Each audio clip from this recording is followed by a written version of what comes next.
اليوم كنا شاركنا في هذه الورشة تاع وزارة التجارة ووزارة المالية، وكان اليوم يعني الأشغال اللي كنا تكلمنا عليهم هي كيفاه ندعموا يعني التصدير من الجزائر إلى البلدان اللي احنا حابين نتوجهوا لهم.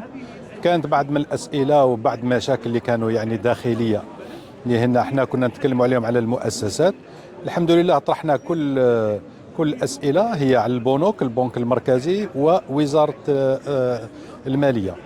اليوم احنا اعطينا كل يعني الاشكالات وحتى الحلول، ونظن باللي باش نقدروا نرفعوا يعني الرقم تاع الصادرات الى الخارج لازم يكونوا كاع هذا المحيط لازم يكون داير على المؤسسه باش هي تقدر تكبر في الصادرات الى الخارج.